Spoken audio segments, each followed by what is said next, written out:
This is the Shine On You Crazy Daisy podcast, and I'm your host, Trudy Simmons from the Daisy Chain Group, providing platforms for women entrepreneurs to be seen and heard.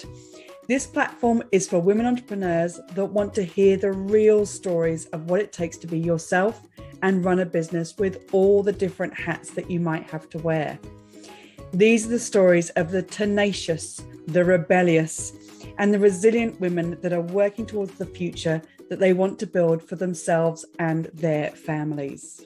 Hello and welcome to the Shine On You Crazy Daisy podcast. And today I am introducing you to Nicola Toner from Nicola Toner Consultant Services. Nicola, thank you so much for being involved in volume 3 of Shine On You Crazy Daisy. Please tell us about your business.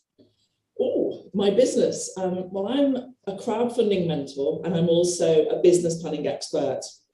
And I help people get themselves investor ready by writing business plans and pitch decks, and then basically going out and seeking investment. That's the biggest thing that I do at the moment. Brilliant. In reading your chapter, it was exhausting at the beginning. You were so driven in your career, but what do you think drove you so much? I always feel as if I thrive on responsibility, and I thrive on getting stuff done and being involved in things. I'm not necessarily a pound note driven person, although I do like the money. I'm not going to say no, I'm not going to work for nothing. But it's more about the responsibility and being part of things and achieving stuff that I really feel is what drives me forward. That's amazing. And just talking about it, when you look at people that work for other people, there's a lot of people that then set up their own businesses because they love that level of responsibility and taking it back for themselves. So that's a really important thing that you've realized in where your drive comes from. Absolutely. I think part of the drive, if I didn't have that drive, I wouldn't have been very good at the employed jobs. But there was a big realization that actually I could do this and not have to work for somebody else. I'm probably more driven because I'm working for myself now, but I was really, really effective as an employee as well. So yes, it's hard to recognize it, but once you do, you have to run with it, I think. Yeah, absolutely. You've just said something so important again, that when you can realize where your drive comes from, it is enhancing that for yourself. So that, because otherwise a lot of us who have been in corporate careers did so well in our corporate careers because we were working for other people. And it is finding out what that drive is. Oh, I love that. Run with it. Yeah, exactly. What criteria did you have about setting up your own business, and what lessons have you learned about what you wanted? It's changed over the years, really, but when I first set up my business, it was the fact that I didn't want to be at meetings that I didn't want to be at, basically. I would have to go to some meetings on a monthly basis with clients, and it would feel like there was no same conversation, but just a different day. And I didn't want to do that anymore. So now I don't have conversations unless we're moving forward, unless there's something good happening, and unless I can see progress. If I'm working with a client and there's no progress, then I step away, generally. I excuse myself from that relationship. Because it is that meetings to prepare meetings or think about other meetings. Yeah, and also I would deal with a lot of buyers if I was working with a client who they would only be a percentage of the work in that company, or a small cog in the wheel. So I'd be giving them information, they'd be giving me information, but they would never have complete visibility of the whole picture that their business was going through. So everything felt very stilted. It took a long time to achieve anything because that person was never the ultimate decision maker in the entire business. They would only be responsible for a small part of it. So it became stagnant after a while. You sort of met people because you had to, not because you were actually doing anything or achieving anything. I didn't like that. How good is it when you work for yourself and you get people like you involved and you can go, I want this done, and you go, right, and it's done. Yeah, you have to be like that though when you're self-employed. You can't let it just stagnate, otherwise you just never move forward and you never earn any money. And unfortunately, when you're self-employed, you do need to earn some money, so otherwise there's nothing to go for. It's so amazing. When people talk about this book and how fast it's happened, how quickly it's got out, how did you do it? I just got on with it. People can take a year or 2 years to do these things, but I just do it. So I love it when I speak to people that are just productive, just want to get things done and achieve. And those are the people that you're dealing with I would think, in a lot of your business, especially with business planning and showing them what they can achieve when you take action. Absolutely. Absolutely. That's what it's all about. Absolutely. What made you move to Spain? And what is Campo? Because your chapter's called From Corporate to Campo. And I was like, oh, what's a Campo? I want one. And how long have you been in Spain? I realised that I don't need to be anywhere in particular. And that sounds a bit strange, but I was dealing with customers all over the world. And it doesn't matter what my starting point is. If I need to get on a plane, there's generally an airport nearby and I can go and visit my customers.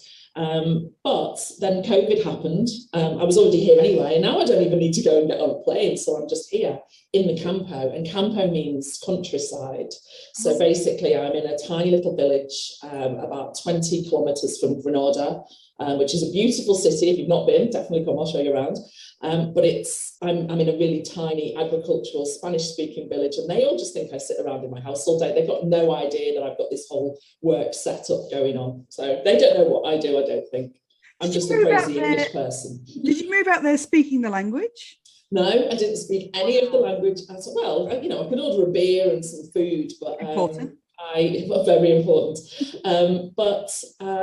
That was 5 years ago now, nearly 6 years ago. And I managed to buy a house, buy a car, connect the internet, buy a mobile phone, all of those things with the help of Google and lots of gesticulating and a bit of an attempt at Spanish, but they're very forgiving people. My Spanish is a lot better now, but I'm still not fluent. I will be at some point, but just not yet. I'm not quite there yet because I spend a lot of time talking to people in English. I don't get out and practice it as much as maybe I should. This was what I loved about reading your chapter in its entirety, was that feeling at the beginning of that rush, push, drive, literally in the car for hours and hours and hours, to I'm starting my own business. I'm going to live in Spain. It's what I want. Countryside. Don't leave the house now, but not in a bad way, everybody. Can work from home, have worldwide clients. It is choices that we can make. And I think that we can get stuck in what we think our lives are, but it is choices, and you've made those choices. How does that feel? It's amazing. It's about using your network as well. And it feels like I made the right decisions for me. At the beginning, I relied very much on the corporate network that I had. So a lot of the work came to me from people that I'd worked alongside, generally men who progressed a lot more quickly up the corporate ladder, because that's what men do. And they would know that I could do what I needed to do for them. So they would employ me as a consultant to go in and talk to their sales teams and different things. But the achievement in that is the fact that now I don't need those corporate connections as much. My network is really strong with people like yourself, Trudy. I mean, we've never met, but you're in my network. And this is why I'm in your book. And this is why we're sitting here now. So it's all about that achievement of working the people that you're in contact with every day. Yeah. If there was one lesson you would want other entrepreneurs to know, what would it be?